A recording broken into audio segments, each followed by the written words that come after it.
अपने मन पर काबू कैसे पाएं? How to control your mind in Hindi inspirational and motivational story. एक बार एक व्यक्ति अपने काम से लौटकर घर आया और साथ में पनीर लाया और अपनी पत्नी को कहा कि आज मेरे लिए बढ़िया पनीर की सब्जी बनाना, क्योंकि आज मैंने बहुत काम किया है और मुझे बहुत ज्यादा भूख लगी है और मुझे कुछ बहुत अच्छा खाना है। उसकी पत्नी कमरे से बाहर आई और पनीर लिया और कहा कि बिल्कुल आप हाथ पैर धोकर तैयार हो जाइए, मैं आपके लिए बहुत ही स्वादिष्ट सा खाना बनाती हूँ।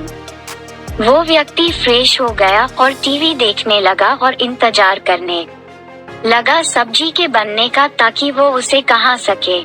किचन से बहुत अच्छी खुशबू आ रही थी। वो व्यक्ति बस सोच रहा था कि जल्दी से खाना बन जाए ताकि मैं अपनी भूख को मिटा सकूं।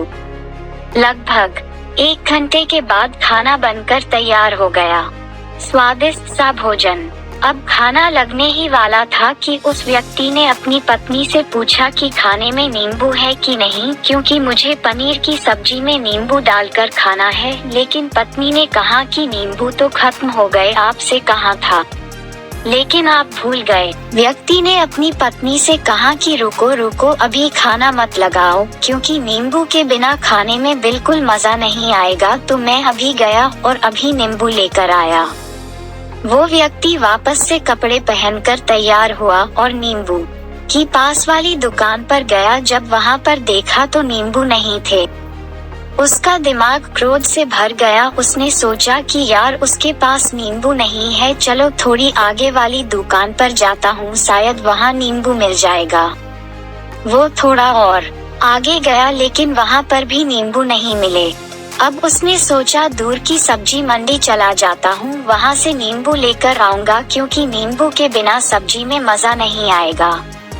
करीबन आधे घंटे के बाद वो करीब के सब्जी मंडी में पहुँचा। वहाँ पर उसे नींबू मिल गया और वो बहुत खुश हुआ कि चलो नींबू मिल गया और अब मैं घर में जाऊंगा और सब्जी में नींबू डालकर अच्छे से सब्जी खाऊंगा। अब वह खुशी खुशी नींबू लेकर घर आया और अपनी पत्नी से कहा कि जल्दी से सब्जी गरम कर दो, रोटी गरम कर दो और नींबू काट, ताकि मैं अच्छे से खाना खा सकूं।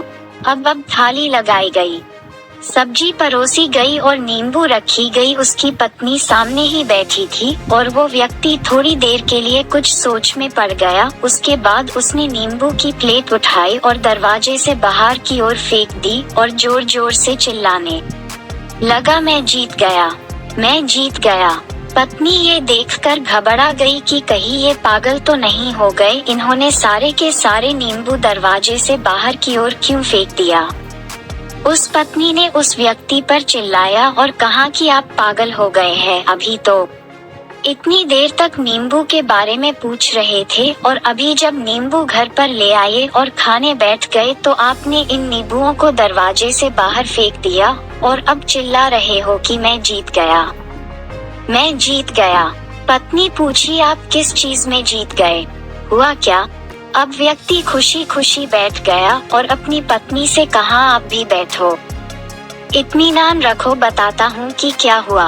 आज सुबह से ही मेरी जीत मुझे अपने बस में करने की कोशिश कर रही थी। जब मैंने बहुत काम कर लिया तब मुझे बहुत तेज भूख लगी। जब मैं घर पर आया तो तुमने बहुत ही स्वादिष्ट सब्जी बनाए, उसकी खुशबू मेरी नाक में गई। फिर मेरी जीभ ने कहा कि इसे अब नींबू चाहिए। मैं पास वाली दुकान पर गया, लेकिन वहाँ नींबू नहीं मिले। थोड़ी और दूर गया, वहाँ पर भी नहीं मिले। तो मुझे उसने और दूर लेकर गई। मैं उसके वश में आ गया और जैसी ही वह कहती रही वैसा मैं करता गया।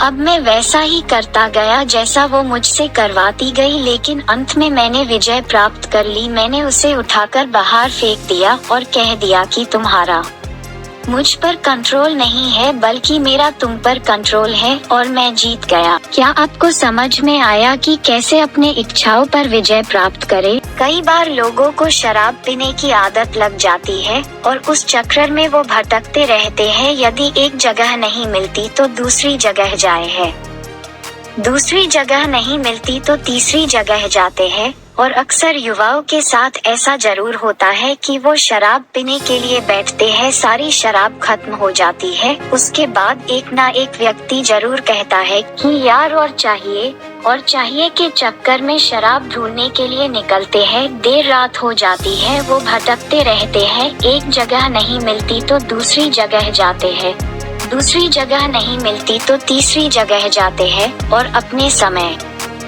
पैसे और अपने आप को बर्बाद करते रहते हैं।